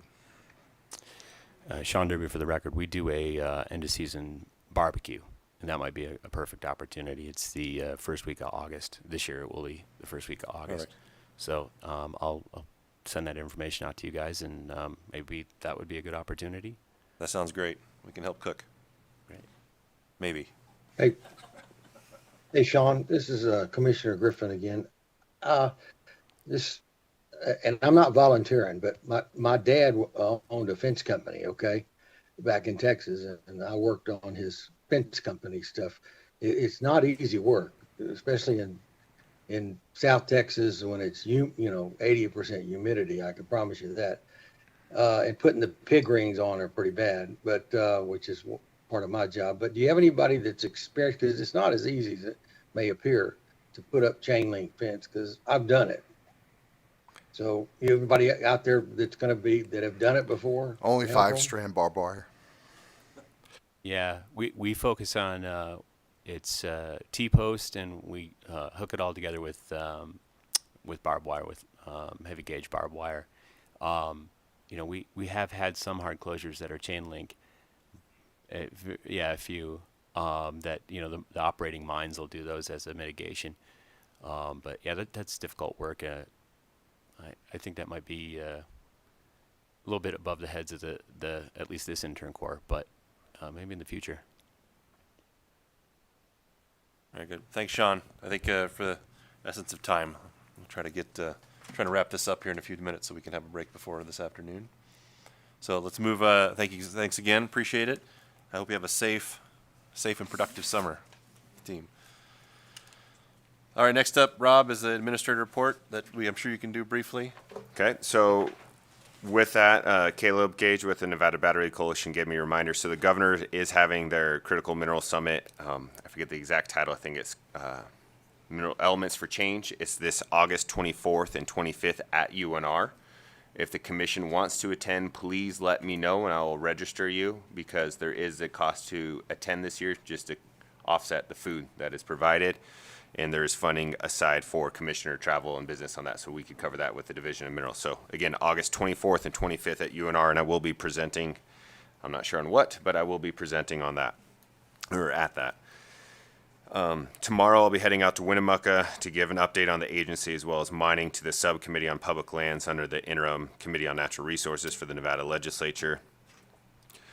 Since the last meeting, we've done quite a bit of presentations to the public, 2 of them to separate government delegation groups, one from Malaysia and one from Tajikistan, on the mineral processes and best processes for mining in the state of Nevada. Gave my annual presentation to SME, to the Mallory group, the mining group under the Association of Professional Landmen.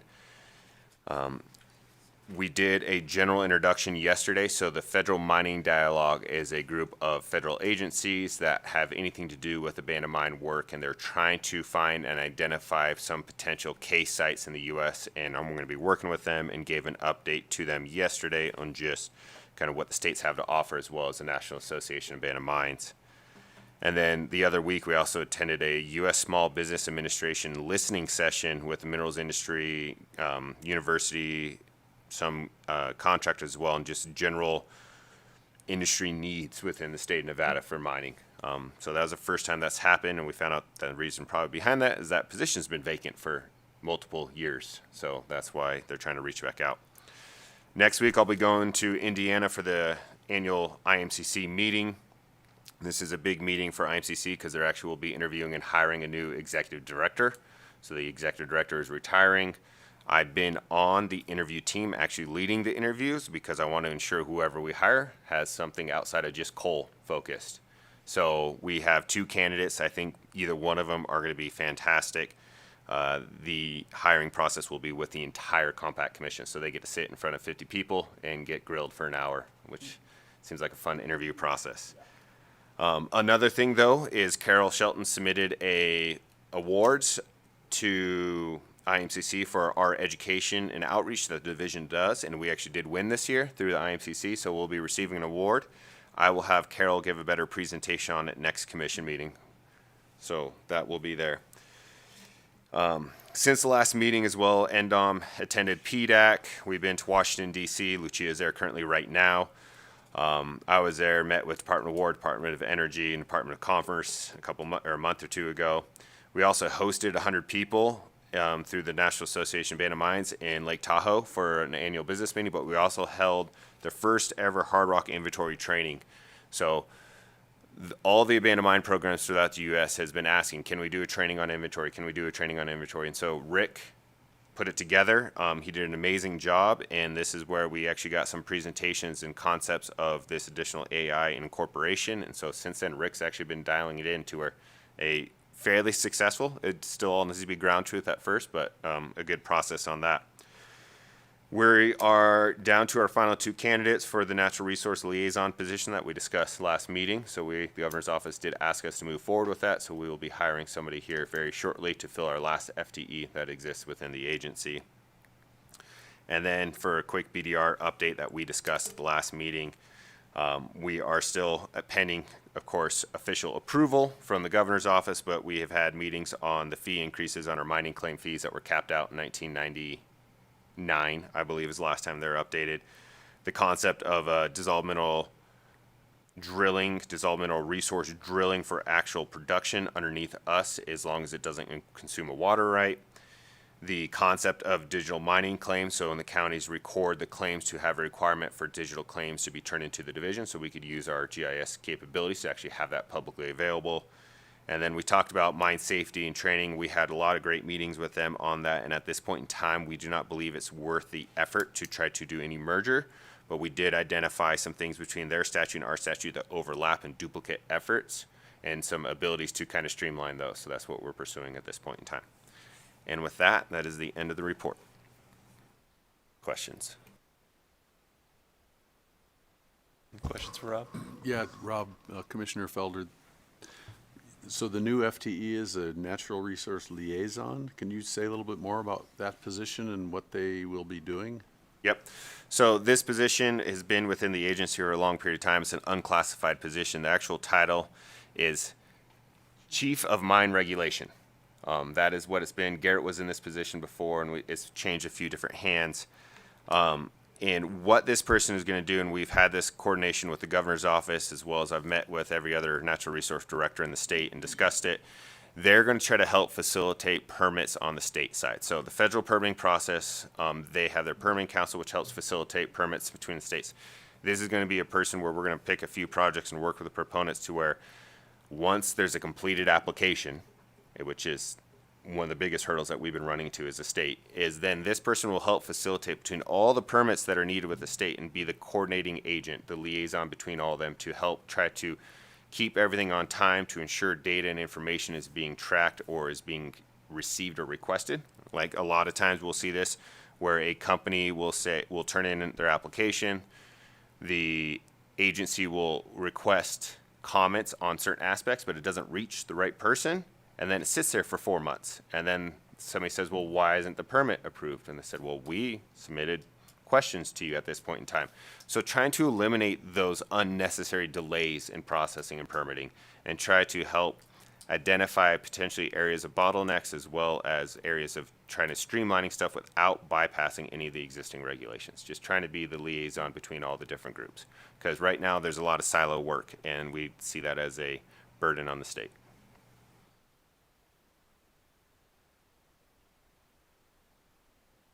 All right, cool. Thanks, Rob. Moving on, commission business. Was there any correspondence to discuss from the commission? Anything raise up here? I'm not hearing any. So the next up is we have the monthly activity reports in the back of the packet there. Any comments or discussion to raise with those?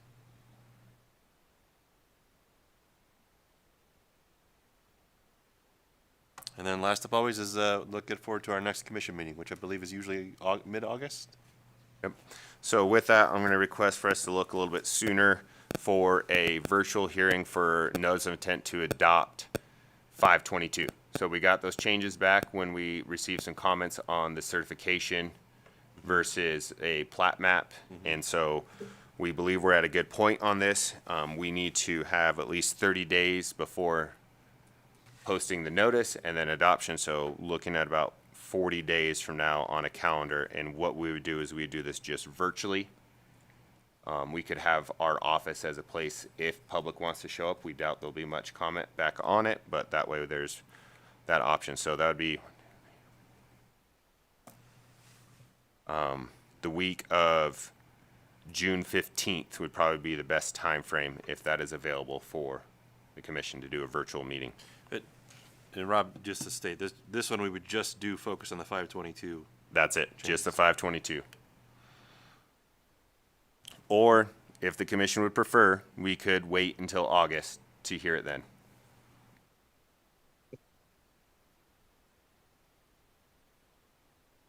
We're not hearing any demands. I think that can work for that week for the 522 changes, Well, unless we hear I differently. can't make it the June 15th. This is Commissioner Griffin, so. June 16th. Well, I'm saying the week of June 15th, any day that week would give us more than enough time to post. I won't be able to make it anytime that during that week. But Any other conflicts? Would you like to push it back to the week of the 22nd or? That's just- not good for me. I can say Okay. that one clearly. Okay. So let's continue to look at the 15th. If we just are missing Randy, we'll still have a quorum. Of course, we can get any comments from Randy ahead of time. Yeah, so look, again, that's just for the 522 changes, and really it's just the change around the comments that we heard in the last meeting. Yep. And so would you like to just pick June 16th? Because that would work with you, Art, too, correct? Okay. We'll do June 16th, and I will figure out a time here in the near future.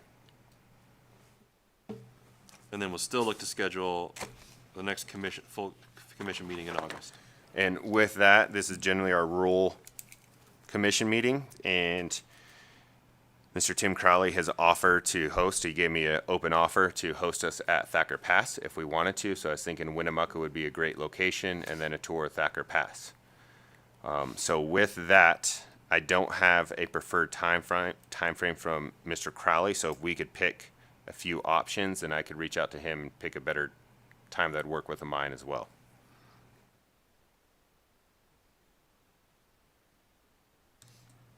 I don't have a major discrepancy, so maybe I'll. Yeah, the week of August 17th, I think August 17th would be ideal.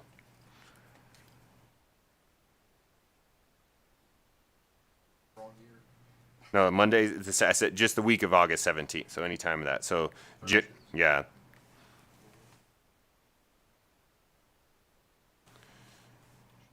Looks okay to me. Okay. So I'll reach out to Mr. Crowley and confirm that we could actually tour during that time frame and go from there. Okay, sounds good.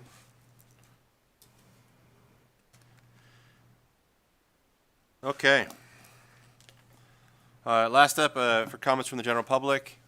We'll again go around here. So first of all, in Carson City, any comments from the general public? Not seeing any here. Then looking off to Las Vegas, do we have any comments from the general public in the room there? Not seeing any. And then last up, AVH. Anyone online for a public comment? Thank you, Chair. The public line is open and working. We have no callers at this time.